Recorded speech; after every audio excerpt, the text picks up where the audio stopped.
নমস্কার বন্ধুরা, আজ আপনাদের সঙ্গে এমন একটা বিস্কুট রেসিপি শেয়ার করব যেটা খাওয়ার পর আপনারা প্রায় দিন বানিয়ে খেতে চাইবেন। আর যাকেই খাওয়াবেন সেই আপনার কাছ থেকে রেসিপি জানতে চাইবে। খেতে হবে একদম দোকানের বিস্কুটের মতো। তো বিস্কুটগুলো তৈরি করার জন্য প্রথমে একটা বাউলের মধ্যে নিয়ে নিচ্ছি 3 কাপ আটা। হ্যাঁ, এখানে আমি আটা দিয়ে বিস্কুটগুলো বানিয়ে নিচ্ছি। আপনারা চাইলে ময়দা দিতে পারেন। 3 টেবিল স্পুন নারকেল কোড়া দিয়ে দিলাম আর 2 টেবিল স্পুন সাদা তিল দিয়ে দিলাম, সামান্য একটু দিয়ে দিলাম এলাচের গুঁড়ো আর সামান্য একটু নুন দিয়ে খুব ভালো করে শুকনো অবস্থায় মিশিয়ে নিতে হবে। এখন দিয়ে দিচ্ছি প্রায় হাফ কাপের মতো সাদা তেল, চাইলে এখানে ঘি ব্যবহার করতে পারেন। তো এখন তেলটা দেবার পর ভালো করে দেখুন হাত দিয়ে এইভাবে মেখে নিতে হবে। যখন দেখবেন মুঠ করলে এইরকম মুঠে চলে আসছে তখন বুঝবেন ময়ানটা ভালো করে দেওয়া হয়েছে।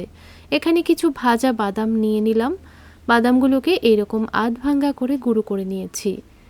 খুব বেশি গুঁড়ো করবেন না, এইরকম আধ ভাঙ্গা গুঁড়ো করে নেবেন, তাহলে দেখবেন বিস্কুটগুলোর মধ্যে দিলে খেতে ভালো লাগবে। এখন বাদামের গুঁড়োটা এই মিশ্রণটার মধ্যে দিয়ে দিলাম। মিশ্রণটার মধ্যে দেওয়ার পর ভালো করে চামচটা দিয়ে মিশিয়ে নিচ্ছি। এখন একটা বাটির মধ্যে নিয়ে নিচ্ছি 1 কাপ চিনি আর সেই কাপ মেপেই 1 কাপ দুধ নিয়ে নিলাম। আর এখানে দুধটা কিন্তু আমি রুম টেম্পারেচারে রাখা দুধই নিয়েছি। ভালো করে মিশিয়ে নেব আর চিনিটা যেন একদম গলে না যায় এই রকমভাবে মিশিয়ে নিতে হবে। এখন দুধটাকে দিয়ে ভালো করে মেখে নেব।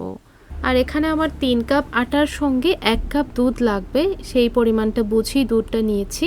তো দেখুন সবটা দুধ কিন্তু আমার লেগেছে। এখন ভালো করে এভাবে মেখে নিতে হবে। একদম টাইট করে ডোটা মেখে নিয়েছি। এখন এই ডোটাকে 10 মিনিট রেস্টে রেখে দিয়েছিলাম। 10 মিনিট পর রুটি বেলার পিঁড়ির উপর নিয়ে নিলাম। এখন ভালো করে একটু মথে নিচ্ছি, তারপর একটু মোটা করে বেলে নিচ্ছি। বেশি পাতলা করবেন না, একটু মোটা করে বেলে নেওয়ার পর উপরে দিয়ে দিচ্ছি কিছু সাদা তিল। এই সাদা তিলটা দিলে দেখতে যেমন ভালো লাগবে খেতেও কিন্তু ভালো লাগবে।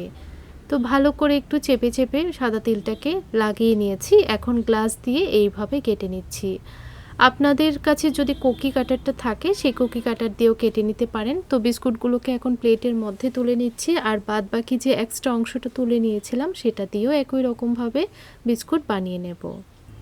তো দেখুন বন্ধুরা, সবগুলো বিস্কুট কিন্তু আমি বানিয়ে নিয়েছি আর অনেকগুলো বিস্কুট 3 কাপ আটা দিয়ে তৈরি হয়েছে।